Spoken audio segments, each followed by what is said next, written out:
네, 성경 보겠습니다. 마태복음 1장 1절입니다. 가지고 계신 의미분석 성경개로는 50페이지에 보시면 본문이 나와 있습니다. 제가 읽겠습니다. 아브라함과 다윗의 자손 예수 그리스도의 세계라. 예. 본문은 이 교재 본문은 385페이지에 보시면 제1편 예수에 의한 성취, 그 앞부분으로 와볼까요? 페이지는 기록되어 있지 않지만 383페이지 제2권 그리스도 성취를 한번 보겠습니다.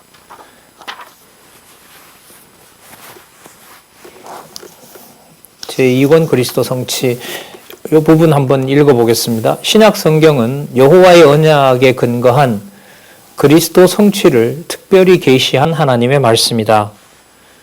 성취의 증거는 여호와 언약대로 출생한 그리스도의 성취와 그리스도의 증거와 약속대로 강림한 보혜사 성령의 증거이다. 자, 계속 하던 방식대로요. 우리 지금 신약 그리스도 성취 이렇게 나와 있죠. 조금 풀어보면 여호와의 언약을 그리스도의 성취를 통해서 계시하셨다 이렇게도 할 수 있고요. 그걸 바탕으로 이해를 좀 하면 이렇게 문장을 만들어도 틀리진 않을 것 같아요. 신약은 뭐냐면 그리스도가 예수가 그리스도이시잖아요. 그리스도이신 예수께서 당신이 구약의 언약대로 오신 메시아임을 성취하시는 내용이다.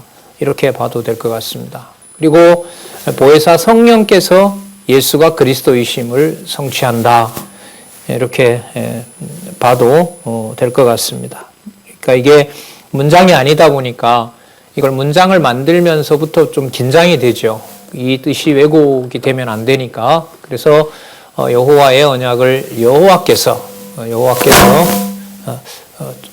소리가 조금 하우징이 납니다. 방송실에 부탁드립니다.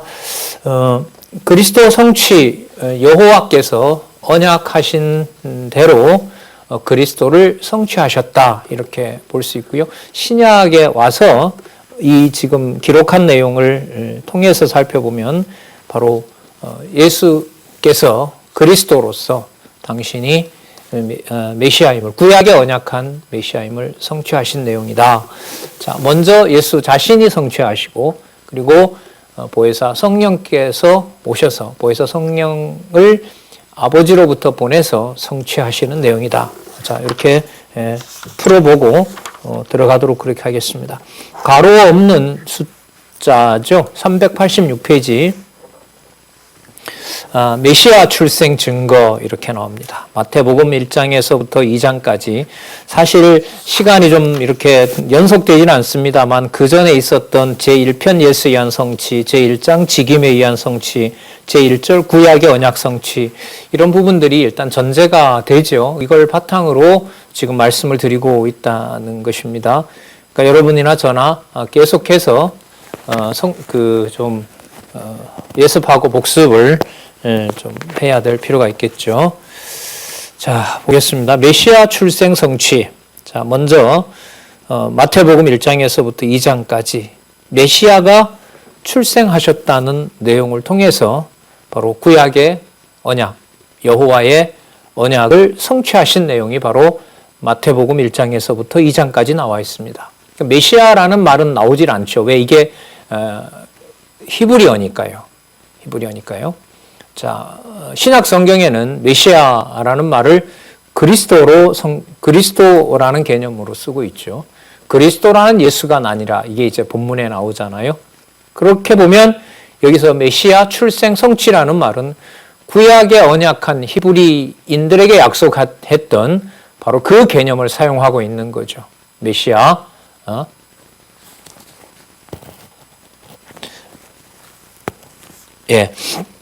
메시아라는 개념을 구약의 개념을 사용을 함으로써 의도적으로 구약과 신약의 연결을 시도하고 있다 이렇게 볼 수가 있습니다. 그러니까 예수께서 출생했는데 누가 출생한 것이다? 메시아가 출생했다는 거죠. 그 메시아는 곧 하나님이신데 하나님의 이름으로 올 바로 하나님의 이름으로 올 하나님의 아들이신데 하나님의 아들이신데 그 아들의 그 그림자는 무척 많았죠. 아담부터 시작해서 예수 그리스도 오실 때까지 그 혈통으로 계보가 이어졌잖아요. 그런데 그 예수가 출생했다 이렇게 하질 않고요. 뭐라고 나오죠? 메시아 출생이다. 일단 이게 한 사건이에요. 그러니까 메시아가 출생했다는 말은 육신의 몸을 입고 이 땅에 왔다는 거예요.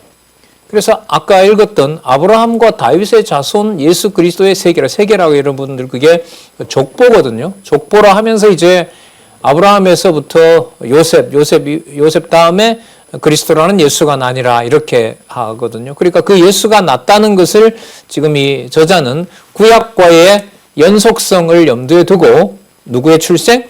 메시아 출생 이렇게끔 한 겁니다. 그러니까 이런 부분들이 앞으로 이제 같이 공부해 가면서 여러분들과 제가 이 질문을 납득을 하고 이해를 하고 이것을 어떻게 보면 저자의 본래 의도대로 성경신학의 주창자니까요. 성경신학의 창시자이니까요. 더 바이블 시알러지라는 말은 여러분 보고 계신 이 책의 저자의 어떤 자신의 주장이기 때문에 그 주장이 성경적인지 아닌지를 여러분들과 저는 끊임없이 이제 확인해 갈 거란 말이죠. 그 과정에 마태복음 1장과 2장은 메시아 출생 성취라고 하는 이 의미가 맞다. 그걸 여러분들과 제가 이제 공감을 하는 거죠. 그리고 어떤 주제가 연결이 되더라도 마태복음 1장과 2장에 나타난 메시아 출생의 성취를 바탕으로 그걸 근거로 전개를 하는 겁니다. 그러니까 다른 의미로 제가 아까 시작할 때 개념을 문장으로 풀었잖아요. 문장을 풀어야 주어가 뭐고 목적어가 뭐고 서술어가 뭐고 또 그 뜻이 어떤 것인지를 이렇게 드러낼 수 있단 말입니다. 그렇기 때문에 이 제목만 나와 있는 것을 문장으로 적게 되면 물론 여기에는 지금 이렇게 안내를 하고 있어요. 마태복음 1에서 2장은 예수께서 메시아 출생 성취에 대한 섭리를 계시하신 내용이다. 줄이면 마태복음 1장 2장은 예수께서 계시하신 내용이죠. 예수께서 계시하신 내용. 그러니까 마태가 저자가 아닌 겁니다. 성경신학에서는. 기자들을 그렇게 중요하게 치진 않아요. 사실. 작자불명도 많고요. 사실. 히브리서 같은 경우에는 누가 썼는지 모르죠. 그러다 보니까 이 성경의 논리적 구조를 이해하지 못한 사람들이 그리고 그것도 신학자라는 사람들이 이 성경을 해체하기 시작합니다. 그 일은 여러분 벌써 한 400년 전통이 돼요. 종교개혁 역사가 한 500년인데요. 벌써 종교개혁 당시 한 100여 년이 지나면서부터 벌써 성경은 오류천지다. 이번에 이제 어떤 신문 기사를 쓰면서 좀 책들을 참조해 봤는데 종교개혁이 바로 성경 권위를 주장으로 일어난 운동이잖아요. 한 100여 년 지났을 때 벌써 그 어떤 학자들은 성경의 여러 가지 사본들을 비교해 보니까 3만 군데나 오류가 있다. 그 말은 결국 성경은 하나님의 말씀이 아니라는 거죠. 자, 어떻게 보면 그런 그 어떤 그 공격에 대해서 여러분들과 제가 마태복음 1장과 2장을 메시아 출생 성취라는 것으로 확증하는 일이 가장 먼저 우선하게 될 일입니다. 이걸 해놓고 뭘 다른 걸 하면 내가 만들어야죠. 그러나 여러분 이제까지 우리가 고민하면서 또 여러분들 부모님들이나 할아버지, 할머니가 20년, 30년, 40년 여러분 뭐 교회로 보면 장안중앙교회고요. 전체로 보면 우리가 말씀운동이라 그러고 지금은 우리 기독교 지도자 협회 이렇게끔 되어 있잖아요. 거기에 함께하는 여러분들 선배들이 바로 끊임없이 그걸 확인하는 겁니다. 일단 확인이 되어야 내 것으로 이렇게 내가 확증을 할 수 있잖아요. 물론 그 역사를 성령께서 하신다는 것이 성경신학의 중요한 주장이죠. 좀 길었죠, 서론이. 자, 메시아 출생 성취 다음에 387페이지에 보니까 출생을 성취할 뿐만 아니라 출현도 성취하신 내용이에요. 출현을 성취했다는 말은 출현한 것이 그냥 우연히 가서 세례 요한을 만나거나 이렇게 된 것이 아니라 그것이 구약에 약속되어 있다는 거예요. 그게 성취됐다는 겁니다. 그 말이 무슨 뜻이냐면 메시아 출현을 성취하셨다 이 말이 되는 거예요. 이 말은 참 듣기가 쉽지 않겠죠. 이 세상에서는. 그리고 성경을 대충 봐서는 이런 그 주제를 뽑아내기가 쉽지가 않아요. 그래서 여러분 여기 나타난 메시아 출생 성취다, 메시아 출현 성취다라는 이 제목이 달린 이 제목 자체를 서술하고 또한 주장하고 그 근거가 뭔지까지도 앞으로 우리들에게는 여러분들에게는 글쎄 연구로 보면 과제로 남아 있죠. 예. 자, 그다음 볼까요? 389페이지에 가시면 마태복음 5장에서부터 9장까지 내용이 조금 전에 메시아로서 구약의 언약한 대로 잉태되었고 출생했고 또한 출현했으므로 이렇게 됩니다. 출현했으므로 그분이 누구라는 거죠? 메시아라는 거죠. 그럼 메시아로서 제일 먼저 하시는 일이 뭐냐면 말씀과 표적을 성취하세요. 하시는 말씀이나 그 다음에 보여주시는 표적이 바로 예수께서 그리스도이심을 선지자 직임을 통해서 선지의 직임을 통해서 성취하는 내용입니다. 그래서 미리 말씀드리면 이 삼직 그리스도께서 예수가 그리스도라고 할 때 그리스도라는 말에는 기름 부음 받은 자라는 뜻이 있거든요. 그 뜻을 담고 있는데 그걸 구약에 보면 이루는 부류가 세 부류가 있어요. 세 직무를 통해서 이루어지는데 먼저 선지자에게 기름을 부어줍니다. 그리고 왕에게 그렇게 하고요. 또 하나는 제사장에게 그렇게 합니다. 그래서 삼직 이랬을 때는 선지직, 선지자의 직임, 선지의 직임, 그 다음에 왕의 직임, 왕위의 직임이라고 하죠. 그 다음에 제사의 직임 이렇게 해서 마태복음이 구성되어 있습니다. 그래서 제가 아까 어떻게 말씀드렸냐면 구약의 언약대로 메시아께서 잉태하셨고 언약하신 대로 성취하심으로 또한 출생하셨으므로 또 출현하셨으므로 이분이 선지자직을 수행하셔야 됐죠. 왜냐하면 메시아로 출생하셨으니까. 그 첫 번째가 뭐라는 겁니까? 말씀과 표적을 구약에 근거해서 성취하신 겁니다. 말씀과 표적을 통해서 성취하실 뿐만 아니라 392페이지 교훈과 질책을 성취하세요. 아까 말씀과 표적은 모든 사람이 보는 게 아니에요. 그걸 교훈으로 받는 자가 있는가 하면 그것을 듣지 못할 자가 있어요.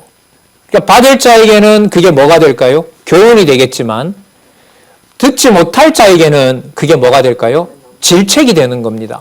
그래서 교훈과 질책이 들을 자와 듣지 못할 자를 선지 직임에 의해서 선지자라고 풀어볼게요. 선지자가 하는 직임을 통해서 성취하시는 거예요.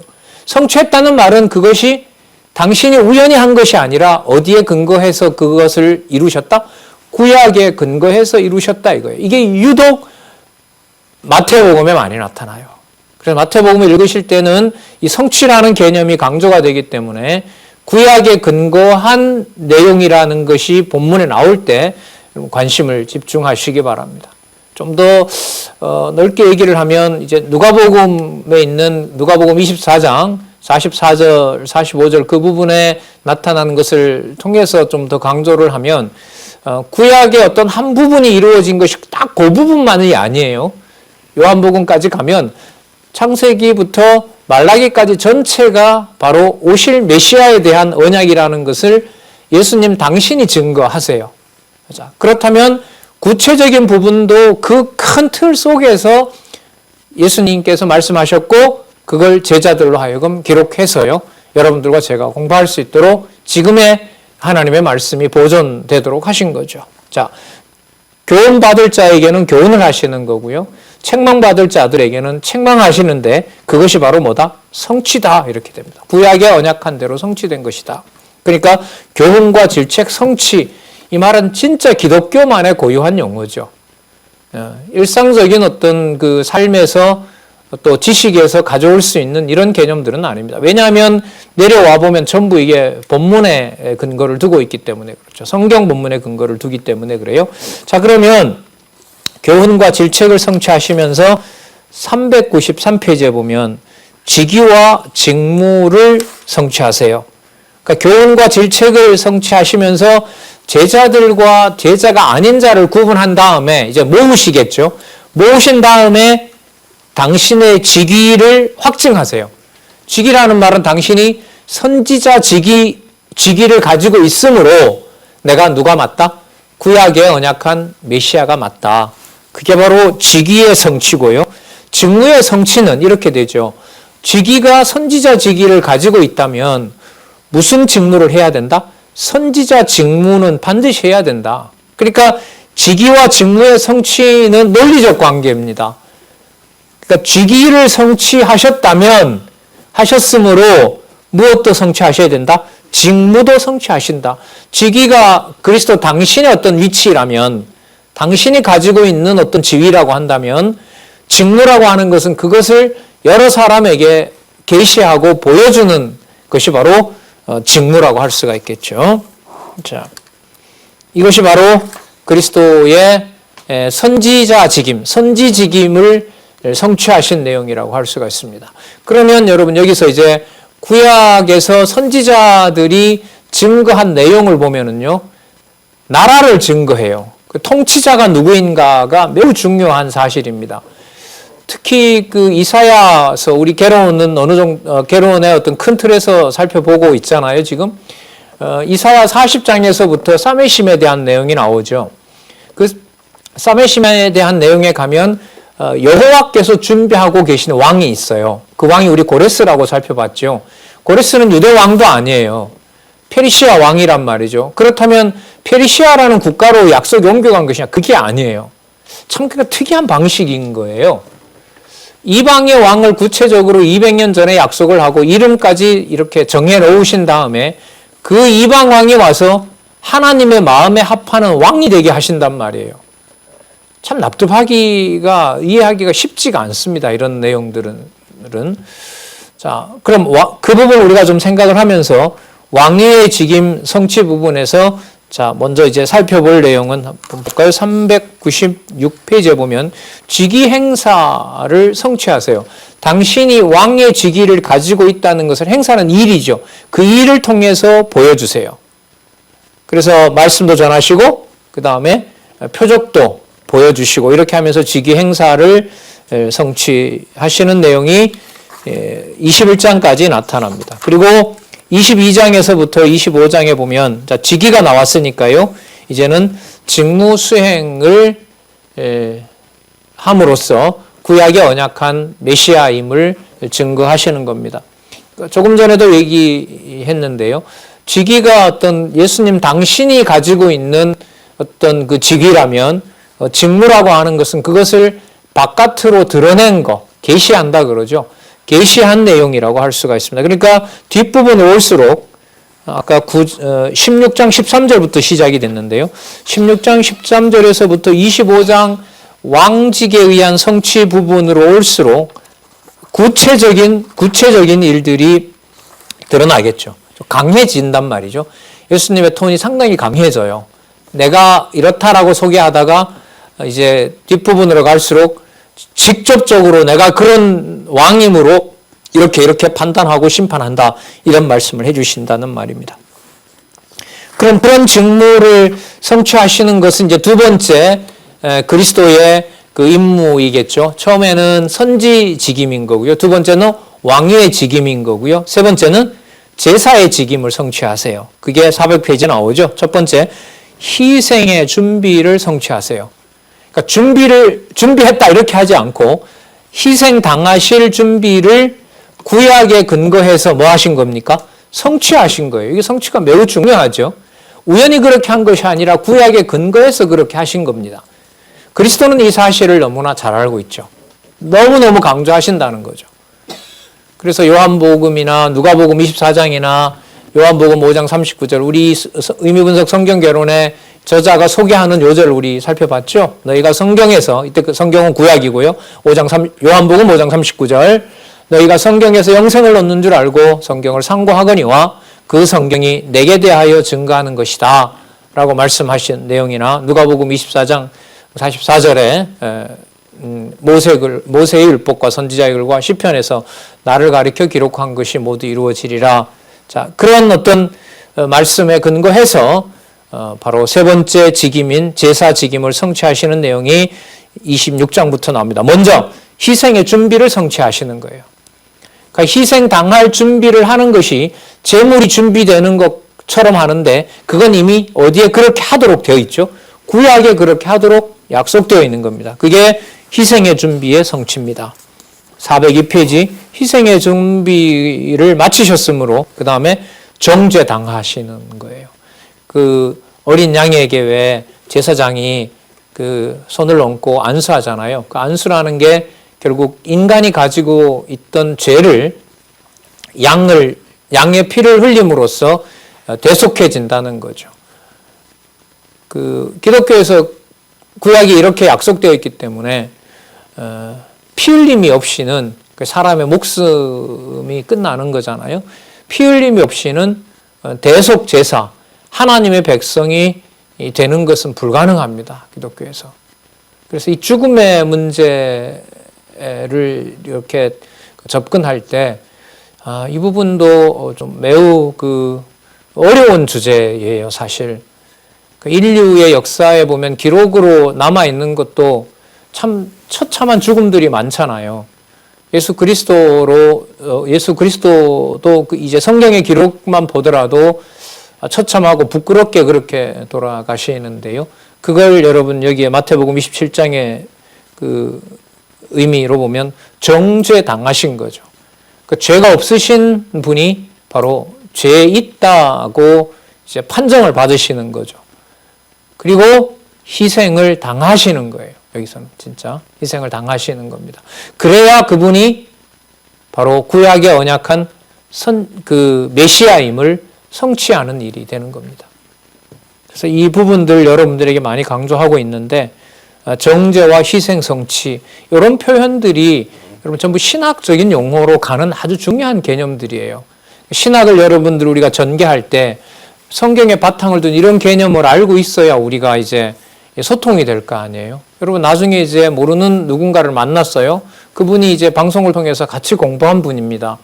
그럼 이제 마태복음 27장을 얘기를 할 때 그 부분에 보면 정죄와 희생에 대한 내용이 나오는데 그게 구약에 언약했던 제사 직임을 성취하는 내용이라고 그렇게 공부했습니다라고 하면 우리랑 소통이 딱 될 거 아니에요. 근데 이제 그렇게 얘기를 하지 않고 우리가 희생을 해야 됩니다라든지 우리가 예수님 하신 것처럼 따라가야 됩니다. 이렇게 되면 대화가 되질 않는 거예요. 그러니까 이런 주제는 어떻게 보면 학문에 들어가서 이걸 오류 없이 성경의 근거를 두고 전개할 때 그게 여러분 이른바 성경에 근거한 신학적인 학문이 전개되는 것이고 그런 것이 축적이 되면 그게 바로 성경을 하나님의 말씀으로 지켜나가는 이제 연구 업적이 되는 거죠. 물론 성령께서 그렇게 해주셔야 가능하지만은요. 그래서 이런 개념을 제가 위에서부터 지금 내려오고 있는데 마태복음 27장 같은 정죄와 희생 성취 이 개념들은 이제 좀 신경을 쓸 수밖에 없는 거죠. 선생님 저는 이 개념 보다가 다른 걸로 제목을 잡고 싶은데 그럼 달아봐요. 달아봐도 되죠. 그래서 또 그 단 내용이 더 정확하다고 하면 저도 설득을 당하면 거기에 따라갈 수밖에 없죠. 그러나 그 드러난 내용이 이미 정죄와 희생 성취라는 데 다 담겨 있으면 그걸 연구나 공부에서는 독창적이라고 하지는 않죠. 이게 독창적이지 않다는 말은 뭐냐면 새로운 뭔가를 주지는 않는다는 거예요. 그런데 그걸 이제 내가 했다라고 이제 우기거나 드러내기 위해서는 또 다른 의도를 가져야 되겠죠. 자, 그 다음 마태복음 28장 마지막 장이죠. 부활의 권세를 성취하시는 거예요. 여기서 이제 부활은 뭐냐면 당신이 이제 죽어버리게 되면 그냥 제물로서 끝나는데 당신이 부활하심으로 하나님이 계신 성소에 지성소라 그러죠. 구약으로 보면 거기에 들어가시는 일을 완수하신 거죠. 그러면 자 이제 세 가지 뭐가 이루어진 거죠? 직임이 다 이루어진 거죠. 자, 구약에 언약했던 대로 아까 잉태되셨고요. 구약에 언약하신 대로 출현했으므로 그분이 메시아이시고요. 메시아이심으로 그분이 선지 직임을 성취하셨고요. 왕위의 직임을 성취하셨고요. 또 제사 직위를 성취하셨던 겁니다. 자, 제가 그러므로라고 쓸게요. 그러므로 마가복음으로 가서 405페이지 이분이 아들의 신분으로서 이 땅에 메시아로 오셔서 성취하시는 겁니다. 그럼 여기서 말하는 아들은 육신의 아들이겠습니까? 아니면 영적인, 아까 얘기했던 그리스도로 오신 하나님의 아들을 말하는 거겠습니까? 그렇죠. 하나님의 아들의 신분을 얘기를 하는 겁니다. 참고로요, 지금 여러분 잘 아시겠지만 대학이나 또 뭐 국회 법까지 가서 동성애법 이런 것이 상당히 민감해지잖아요.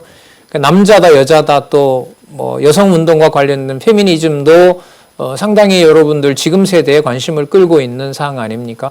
그것만 가지고 이제 국회의원이 되는 사람도 있으니까요. 자, 이 모든 복잡한 문제들을 풀어나갈 때 성경에서 남성 중심이다. 예수가 예를 들면 남자다. 이런 부분들이 있잖아요. 여자들을 해방시키는데 목적이 있다. 이렇게 성경의 어떤 한 부분으로 가게 되면 혼돈스러워집니다. 그 주제를 무시하려는 게 아니고요. 성경에 나타난 근본적인 그 신분의 문제, 남자, 여자 문제, 그리고 그리스도가 오셔서 부활 같은 거 설명할 때 보면 부활한 자는 남자도 아니고 여자도 아니고 천사와 같이 방부라 이러면서 성의 구분을 초월하거든요. 그래서 하나님의 아들이 이렇게 나왔을 때요, 그 아들이 남성성을 말하는 게 아닙니다.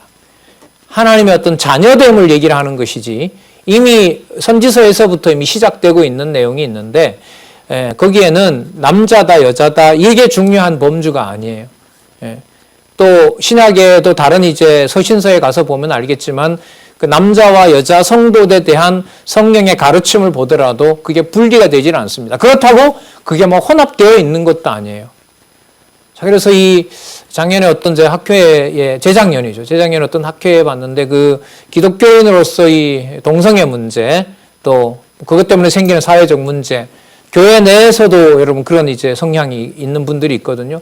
어떤 분들은 자살하기도 하고요. 부모도 자살하는 경우가 있기도 하고, 아주 지금 모이지 않아서 그런데 드러내고 싶은 부분들이 한두 부분이 아니거든요.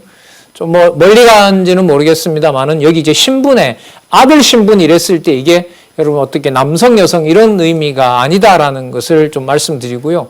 좀 더 깊이 연구해서 성경에 나타난 어떤 이런 성의 문제, 남성이다 여성이다 이런 문제도 우리가 정리를 해야 될 필요가 있다 이런 생각에서 좀 간단하게 말씀을 드립니다. 자, 아들의 신분인 거죠.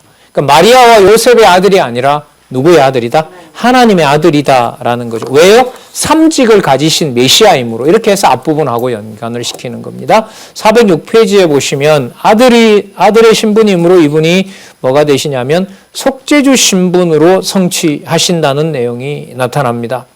그러니까 속죄주라는 말은 뭐냐면 당신뿐만 아니라 당신의 말씀을 듣는 자들도 그들이 누가 될 수 있다? 하나님 아들이 될 수 있다는 거예요.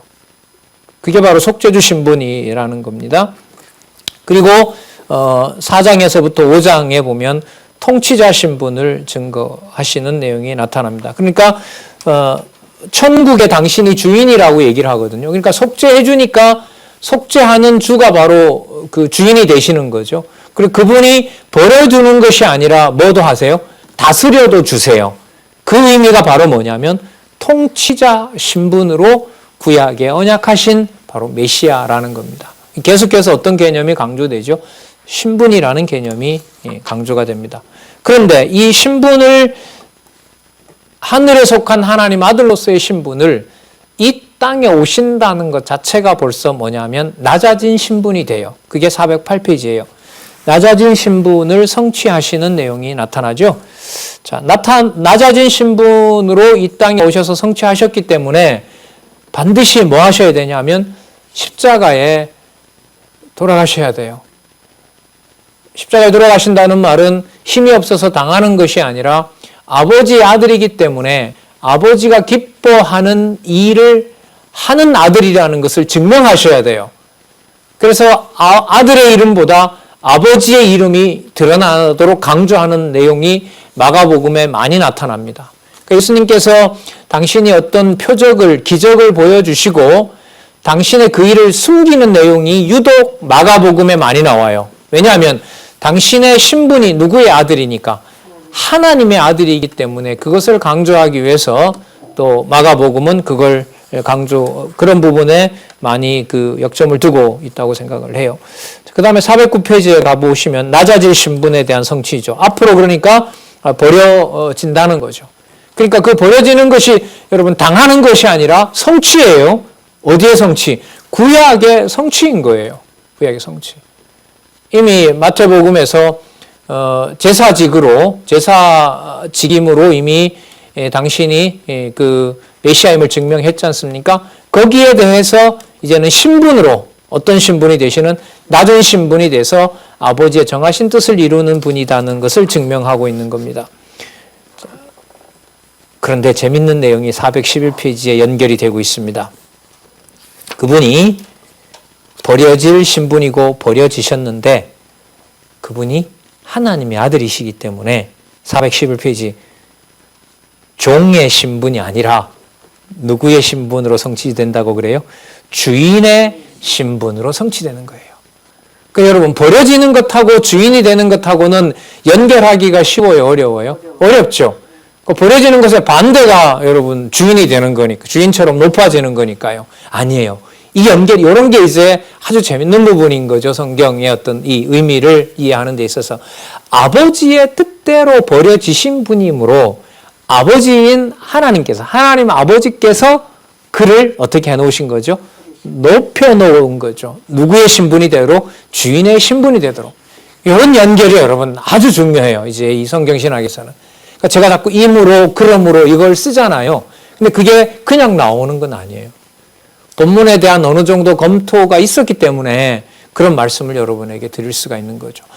이 말만 가지고는 그러므로가 성립 안 하죠.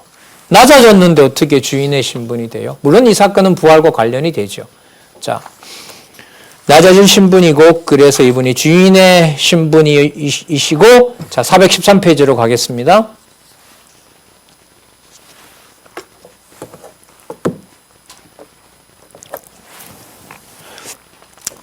구속주 신분이 되시는 거예요. 그 구속주 신분은 바로 이제 승천하셔서 아버지 우편에 가시는 겁니다. 구속주가 되시는 거죠. 그러니까 구속주는 아까 아들의 신분으로 자 아까 속죄주가 되셨죠. 이 세상에 속한 자들에게도 그들이 누구의 신분이다? 아들의 신분이 된다는 걸 보여주고 또한 확증해주기 위해서 그래서 여러 표적도 보여주셨어요. 자, 이제 죽으셨다가 부활하셨어요. 부활하셔서 이제 본문에 보면 요한복음 끝에 보면 거의 끝이죠. 19절 요한 16장 19절이니까 아버지 우편에 앉으셨더라. 따라서 그는 진짜 마리아와 요셉의 그런 아들이 아니라 바로 누구의 아들이다? 아버지의 아들이다. 그래서 그분이 누구이시다? 구속주가 되시는 그런 신분을 가지고 계신다. 이 구속주는요. 구약 성경에서 누구에게 붙이는 호칭이냐면 여호와에게 붙이는 호칭이에요. 그러니까 구주다 이런 표현들은 구약 성경의 뭐 선지서에도 많이 나오지요. 그건 여호와께 드리는 표현인데 그 표현이 그 이름이 누구에게? 예수께 붙는다는 거예요. 여기에 이제 유대인들이 지혜를 하나님이 주지 않으니까 분노하는 거예요. 예수님이 그걸 이제 대놓고 이제 강하게 말씀하시니까 그 소리가 듣기 싫어서 참지 못하고 돌을 들어서 예수님을 죽이려고 하잖아요. 그러나 예수님의 죽는 시기는 6월절에 이미 맞춰져 있기 때문에 그렇게 또 죽일 수도 없도록 하는 내용들, 진짜 드라마 이상의 내용들이 성경에 많이 나타나요. 참 연리적 연결이 되면서 여러분들이 읽었으면 진짜 좋겠는데요. 그렇게 훌쩍훌쩍 이렇게 글쎄요, 쉬운 어떤 그런 문헌들을 읽어가는 방식으로는 사실 잘 되지는 않습니다. 잘 되지는 않아요.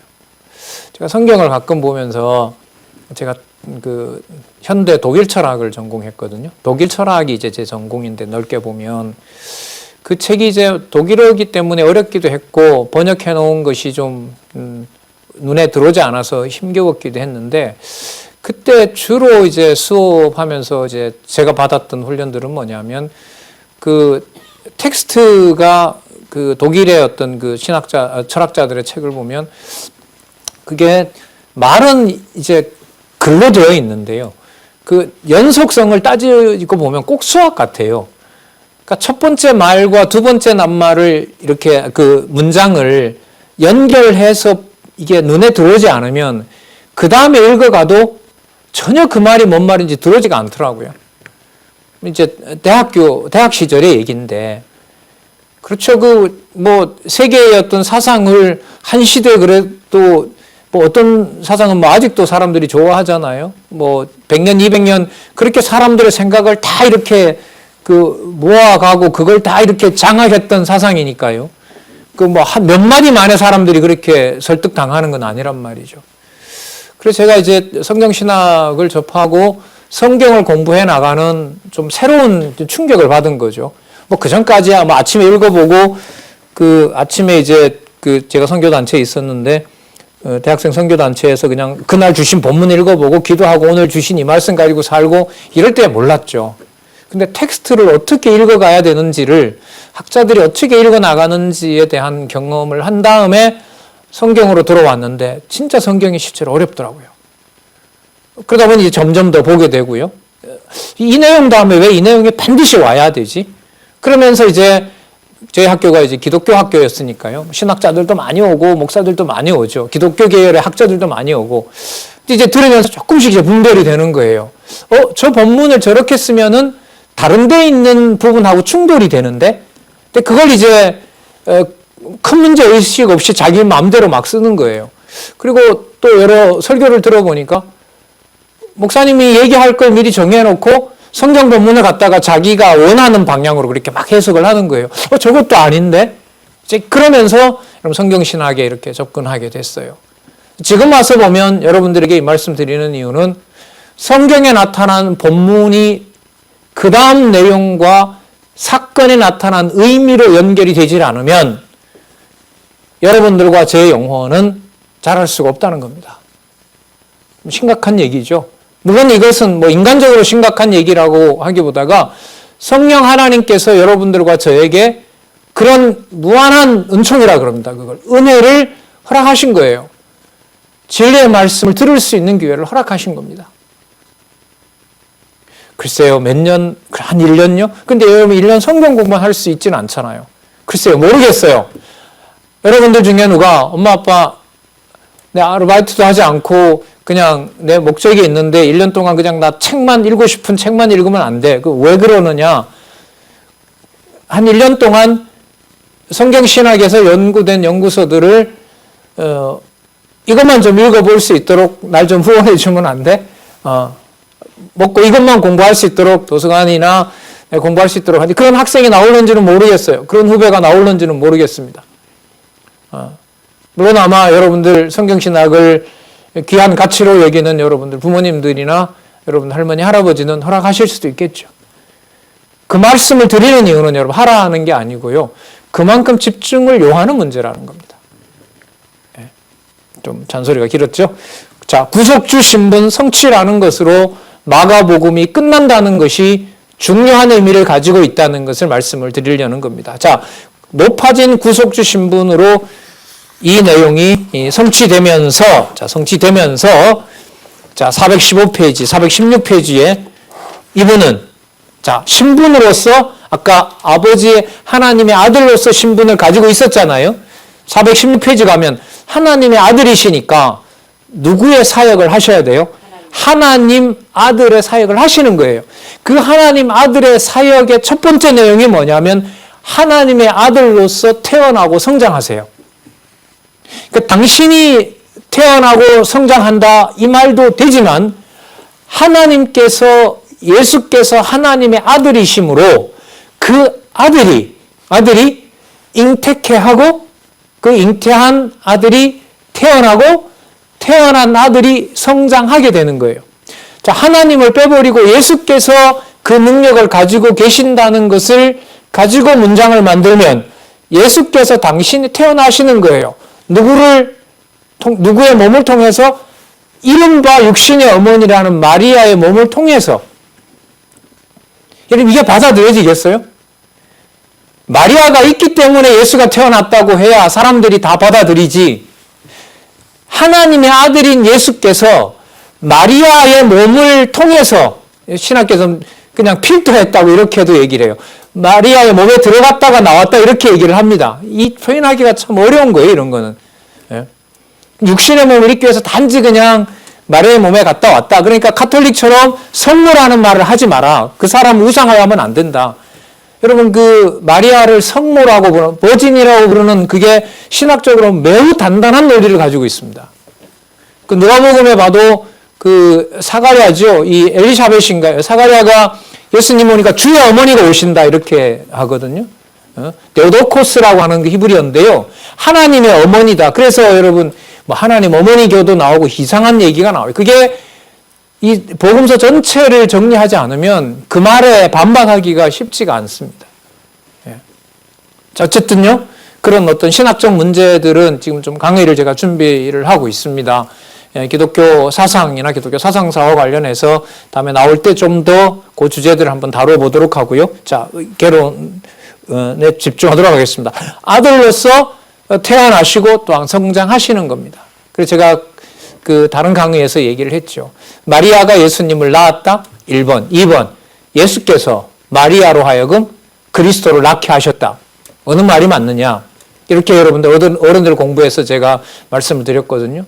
그럼 여기서 이제 예수를 인간으로 보면 저는 진짜 이상한 사람이 되는 거예요. 그러나 예수께서 마태복음과 마가복음에 증명한 바로 하나님의 아들 메시아이고 그분의 모든 사역은 하늘에 계신 아버지께서 하시는 사역이라고 본다면은 예수께서 마리아로 하여금 잉태케 하셨다는 말이 성립하는 거예요. 이제 이런 질문, 이런 이제 세상이 받아낼 수 없는 이런 명제들, 이런 어떤 논리들을 이제 신학 공부를 하게 되면 좀 더 깊어지게 되겠죠. 예. 자, 그 다음 아들 생장에 대한 성취 다음에 419페이지 보면 아들의 임무를 성취하는 사역이 나타납니다. 자, 태어나셨고 자랐어요. 이제 누가복음에 보면 30살쯤이라고 얘기를 하지요. 그 30살쯤에 아들의 임무를 하시는 일이 바로 뭐냐면 첫 번째 속죄주 임무를 하시는 내용이 나타납니다. 자, 아들의 임무, 그 밑으로 내려가면 안 되죠. 그 다음에 하도록 하고 아들의 임무를 성취하셨으므로 자, 421페이지 아들의 임무를 성취하셨으므로 태어나서 성장하시고 그런 임무를 성취하신 분이므로 그분이 나라의 주권을 구약에 언약하신 대로 성취하세요. 나라의 주권이라는 말은 당신이 나라는 하나님 나라겠죠. 그 하나님 나라의 주권을 가지고 계신다는 것을 성취하시는 내용이 나타납니다. 자, 그러므로 제가 또 그러므로라고 했어요. 그때뿐만 아니라 423페이지 장차 하나님 나라를 뭐 하는 분이 맞아요? 심판하는 분도 맞는 거예요. 본인이 뭐니까 그 나라의 주권을 가지고 계시니까 논리적이죠. 이거는 나라의 주권을 가진 것을 성취하셨으므로 가지고 계신다는 것을 성취하셨으므로 마지막에 그 나라를 심판하시는 것도 이분이 하신다. 이건 상당히 논리적이에요. 여러분 그러나 이게요. 이것도 참 의미 있는 게 9장 18절부터 지금 이 교재를 따라갔을 때 17장 19절이니까요. 이 많은 내용을 이렇게 두 마디로 뭐 하신 분이므로 뭐 하신 분이다. 나라의 주권을 가지고 계심으로 나라를 심판하는 것도 하신다. 자, 이렇게 이해하기가 쉽진 않아요. 자, 그 다음 425페이지 나라의 재림으로 성취하신다. 오신다는 거예요. 직접 오셔서 하신다는 거예요. 심판을 하실 뿐만 아니라 그것을 당신이 직접 오셔서 하신다는 거죠. 그러면 여러분 여기에서 누가복음은 이 땅에 일어난 일을 상세하게 기록한다고 그러거든요. 그럼 이 땅에 일어난 일을 상세하게 기록하지만 그 본질은 이 땅이 아니라 어딜까요? 하늘에 있는 거죠. 그게 여러분 하나님 나라라는 거예요. 그러니까 여러분 하나님 나라라는 말 앞으로 여러분이 들으실 때 두 가지가 동시에 강조가 되면서 마지막은 이 내용이 바로 성경에 나타난 여호와 하나님, 하늘에 계신 하나님, 영원히 존재하시는 하나님으로 인도하도록 하는 방향으로 그렇게 여러분 안내를 해야 된다는 거죠. 자, 그 다음에 넘어가서 보면 428페이지 이분이 하나님 나라의 미래 일까지 다 심판하시는 분이시므로 이렇게 돼요. 심판하시는 분이시므로 심판할 때까지 하나님의 백성을 어떻게 하셔야 돼요? 버려야 돼요? 보호해야 돼요? 보호해 주셔야죠. 그 보호하는 결정적인 그 보증이 바로 뭐냐면 당신이 대속주가 되시는 거예요. 대속 사역을 하셔야 되는 겁니다. 그래서 제물의 준비를 성취하시는 겁니다. 그러니까 제물의 준비를 성취한다는 것은 유대인의 여러분 최대적 명절이 뭐냐면 6월절이죠. 그럴 때 이제 애굽에서 나왔던 것을 기억하면서 그날 밤에 문설주에 발랐던 양의 피, 그리고 문설주에 양의 피를 바르지 않았던 애굽은 가축까지 전부 다 죽는, 첫 새끼는 죽는 엄청나게 무서운 일이 벌어지잖아요. 그러니까 한편으로 보면 죽은 사람, 외국 사람들의 죽은 장자들이 다 죽는 무서운 일이 일어나고요. 또 다른 한편으로 보면 하나님의 백성들이 살아나온 날, 그날이 바로 6월절입니다. 이걸 누가 준비하시느냐? 당신이 하신다는 거예요. 그게 제물의 준비를 당신이 성취하신다 이 말입니다. 당신이 준비하셨으니까 마무리는 제자들이 해야 될까요? 당신이 하실까요? 그렇죠. 당신이 하시는 거예요. 그게 바로 430페이지 대속의 제사를 당신이 성취하신다 이렇게 돼요. 물론 이것은 예수님 죽으시는 사건을 말을 하는 겁니다. 그러면 대속의 제사를 성취하셨다는 말은 하신 그 일이 지상에서 끝날 일이 아니라 누구의 그 마음을 만족하게 하신 거죠? 아버지의 마음을 만족하게 하신 거예요. 그럼 아버지의 마음을 만족시키는 아들은 한 분밖에 안 계세요. 그분이 누구세요? 바로 예수 그리스도이시란 말이죠. 그러니까 그분의 본성은 땅에 속한 분이 아니라 바로 누구예요? 하나님의 본성을 가지고 계신 거예요. 신적 속성이라고, 신적 본성이라고 뭐 얘기를 하죠. 요즘 말로 말하면 신적 속성을 가지고 계신 분이에요. 제가 또 접속사를 넣어볼게요. 그렇기 때문에 432페이지 바로 그 구주의 신성을 성취하러 오신 분인 메시아이신 거예요. 여러분 조금 전에 제가 그랬죠. 이 구주라는 말은 선지서에서 많이 나타나는데 또 시편에도 많이 나타나죠. 구주라는 말은 누구에게 쓰는 용어라고요? 여호와 하나님께 쓰는 용어예요. 그럼 지금 이 내용은 구주의 신성이라는 말은 무슨 뜻이냐면 여호와 하나님께 쓰는 그 용어가 누구에게? 예수께 인성이 아니라 무엇으로? 신성으로 쓰인다 이 말이에요. 다시요. 이 진짜 구주의 신성 성취 이런 개념은 신학적인 어떤 기독론을 전개할 때 매우 중요한 용어들이에요. 그런데 지금 이 저자인 우리 원로가 연구해 놓으신 걸 보면 원로의 연구는 그런 어떤 구주, 구속주, 대속주, 대속사역, 구속사역 이 개념을 보수신학을 전공을 했기 때문에 그 개념을 전통신학이 사용했던 개념으로 아주 균형 있게 잘 사용하고 있어요. 저는 그렇게 평가를 해요. 그래서 이 달려있는 이 제목들, 의미, 신학적 의미에 대해서 저는 매우 민감합니다. 많이 질문도 드렸고요. 그리고 다른 어떤 개혁파 신학을 이제 보면서도 그 개념과 이 개념이 어느 것이 성경적인가 이런 고민도 많이 하고 있고요. 자, 어쨌든 구주의 신성 성취라는 말은 자, 여호와께 붙이는 호칭인 구주, 그것이 이 세상에 육신의 몸을 입고 온 그리스도에게 붙이는데 인성이 아니라 그게 무슨 성이다? 신성이다. 그런 분이 이 땅에 오셨다. 그래서 여러분 많이 들어봤죠? 요한복음 1장 14절 말씀이 육신이 되어 우리 가운데 거하심에 이런 말씀 나오잖아요. 하나님의 은혜와 진리가 충만하더라. 그 말씀에 의존해서 좀 말씀을 드리면 구주의 신성 성취는 바로 그분의 본성이 누구이시다? 하나님이시다. 그 요한복음 1장 1절요. 태초에 말씀이 계시니라. 이 말씀이 이제 구속주로 오신, 구주로 오신 예수님을 말하는 건데 본문에 이렇게 되어 있어요. 태초에 말씀이 계시니라. 그 말씀이 하나님과 함께 계셨고, 함께라는 말은 복수죠. 두 개 있을 때 함께라고 부르니까. 그런데 그 다음에 바뀌어져요. 곧 하나님이시라. 이번에는 또 분리되지 않는다는 거예요. 여기서부터 이제 그 요한복음을 보는 신학자들과 많은 성경의 연구가들이 힘이 든 거예요. 분리냐, 분리가 아니냐. 그걸 여러분 그 말 가지고 어떻게 풀 수가 있겠어요? 마태복음부터 와야 되는 거예요. 마태복음부터. 자, 이 요한복음에 대해서도 다음에 어떤 기회가 되면 어떤 연구들이 되는지 참 실상을 말씀드릴게요. 이렇게 연결해 가지 않으면 풀려나가질 않습니다. 구주의 신성을 성취하셨으므로 434페이지. 그 생명은 예수께서 이 세상에 육신의 몸을 가지고 오셔서 보여주시는 생명은 땅에 속할까요? 하늘에 속할까요? 당연히 하늘에 속하죠. 그게 바로 생명의 본질 성취예요. 여기에서 말하는 생명은 영원한 생명입니다. 물론 본문에 나오고 영생이라고 그러죠. 영생을 주시는 분임을 영생을 가지고 계신 것이 그 본질이다. 인간이 아니라. 자, 그걸 여기서 이제 보여주고 있습니다. 그다음 따라서 그러면 이분은 땅에 계셔야 되는 게 맞아요? 하늘에 계시는 게 맞아요? 그래서 이분이 하늘로 가세요. 438페이지. 귀천의 예비 성취. 이 말은 뭐냐면 하늘나라로 가실 때, 하늘로 가실 때 준비를 당신이 다 하세요.